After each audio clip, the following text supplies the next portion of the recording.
just wanted to share something with you guys real quick as I'm driving on my way from work. I so look forward to the day when I can hear my son communicate with me. I had a nice conversation today with this lady who I used to see a lot at my job. And she remembers my son when he was little. She never saw him in person, but she saw pictures. And I remember saying to her how we found out he was diagnosed at the age of 2 with autism spectrum disorder. He has also global developmental delay. I can never say this word right. Echolea. I should know how to say that, but a tongue twists all the time. And then also he has SPD, sensory processing disorder, and food aversions. I'm not going to go into all the details of what level he's on. So many people have gotten away from that ever since I believe it's the DSM has changed, that they're no longer doing the levels. So, I don't want to offend anybody. I just stick to the specifics of what I feel like I am comfortable sharing. But anyway, my son is classified as nonverbal. My son, though, did communicate verbally. He did say daddy or dada. He also said mama. And he also said no. And as of not too long ago, I think a year ago, he said please. But those words don't come easily. Like mama is more like right? But you take it because that's still him pronunciating or trying to communicate. And so anyway, back to what I was saying. So the lady was sharing with me that she has a adoptive now grandbaby who is autistic. I don't know if this is a child through her son or daughter, but she just said, I have a grandbaby that is autistic, and they are so smart. She said he is so smart. And she told me, now that he's 11, he finally communicates verbally. She was like, Rhonda, just hold on to hope. Hold on to faith. Hold on to it all, because you will get there. You will get there, and continue to speak that he will verbally communicate in sentences. He will be able to verbally share, what he wants to share with you guys. And I'm always speaking life into my son all the time. Everybody in his circle, I call him the family village circle. We all do. But sometimes I can't lie as a parent, as a human being. Sorry, y'all. I don't know why. There's some fires right now that were having some winds come down our way from Canada. So that air, it's just been messing with my throat. But anyway, should have wore a mask. But anyway, when you're a parent or someone who is close to an autistic person who's nonverbal, it's really difficult, and you try your best to push through. Sometimes for me, though, I can't lie, and I'm not going to. It hurts when I'm at birthday parties, when I'm at the playground, when I'm around friends, and they have, let alone twins, they let alone also have a child that's either my son's age or younger, and they're verbally communicating.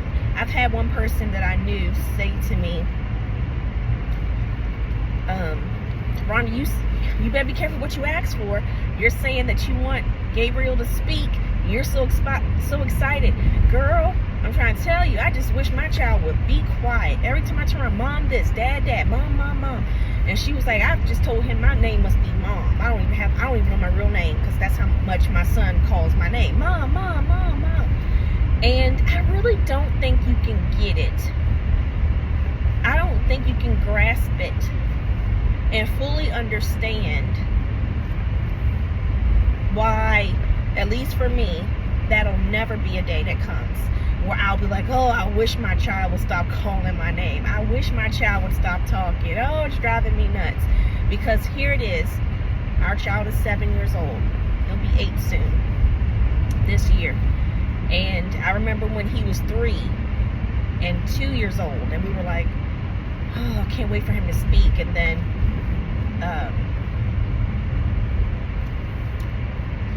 5 years old came, and we heard, testimonies from other families. I mean, just going to different places like Kennedy Krieger, and I'm going through different clinics.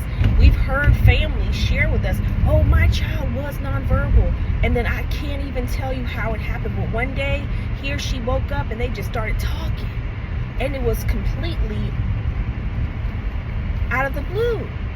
And we've had pediatricians, clinicians, doctors, whatever, tell us it will happen that way. If it's going to happen, it'll happen that way, where you don't even expect it. So no, there will never be ever a day where I'll be praying that my son stops calling my name or stops communicating verbally. Never. And so I think when you are in this village of people like myself who have autistic children, family members, I have to really say children too, because to be honest with you, I think the hardest thing about being a parent for me is not being a parent to a boy. It's not being a mom to a autistic boy. It's being the mom who never really feels like I get the peace that I want. So let me explain. There are some parents that say, when my child turns 18, they're an adult, I'm looking forward to them going off to college, going off to school, the military, or picking up a trade, or doing something with themselves, right? Opening up their own business. But there's a lot of families like mine. And I see it all the time in the social media groups that I'm in.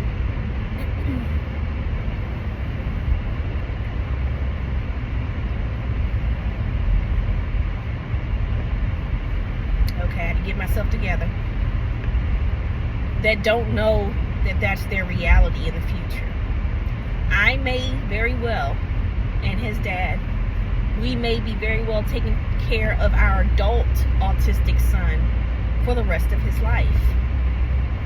It's not far-fetched to assume that, or to think that that could be, or to prepare for that, because truthfully, a lot of services, whether you're in the state that I'm in or not, but a lot of services are just hard to come by. And there's the autism waiver, and some people are against it, some people are for it. I personally am, for it.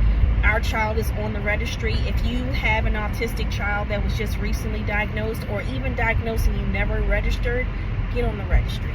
Please get on the registry. There's so many benefits to that registry. And yes, even though they're behind, it's still better for you to get on the registry and, like so many of us, wait in line. Because that's truly all you can do. Last time I checked, which was last month, I call all the time. I feel like they even know my name, because it feels like as soon as I say my son's first name, they're like, oh, we know. And they say his last name. I'm like, yep, that's him. But the registry was behind when Gabriel was initially diagnosed at 2 at Kennedy Krieger. At that time, they were like 6 years behind on that registry. So that means that anybody that was now put on the registry, they had people 6 years prior that were still waiting to be evaluated. So even though you're on the registry, let's say you come up as one of the people that they contact and say, okay, your child is now on the forefront of the registry, they have to also make sure you qualify. So it's not just about, oh, you're on the registry and your number is up. You go to the DMV, you pick a number and they call your number. It's not that you now get all those services that they say that you can get. You have to be deemed approved for those services. So it's almost like they do a survey, or I'm going to say a survey, but they basically have to make sure that you qualify. And if you do qualify, then great. You start having to do the work. That's one thing that will never stop, is that a parent always has, an autistic parent especially, always has work to do. Even if you don't have an autistic child, I really want to say that. It's not just about autism. It can be Down syndrome. It can be so many different disabilities, whether it's physical, mental, anything. Those parents have a lot of work ahead of them. They have to do all the call making. They have to make sure they're staying up to date on services through the state. So you're always checking the state websites. You're always making sure that when you vote, you're looking for candidates that have an understanding of the need. So you're reaching out to delegates. I mean, this is what I do. I'm reaching out to the senators. I'm reaching out, letting them know that I think, yes, like the last one I think I did was last year. I reached out to several senators and delegates asking that they please propose a bill that will enable daycare providers to have in their daycare centers cameras and in schools that monitor children who are nonverbal and who are autistic with in self-contained classrooms. And thankfully that bill did pass. I know it passed for Frederick County, Maryland. I do not think it passed for my county, but at the same time it passed, and there are a lot more daycare facilities that are taking the time to learn. I remember when our child was in daycare, it was the worst experience of my life. Not only because our child was nonverbal, but also because they didn't know how to care for him. But they kept telling us, oh no, he's fine, he's fine. We said, you know, he's nonverbal, so he's in a pull-up, you know, or diaper or whatever at the time he was in.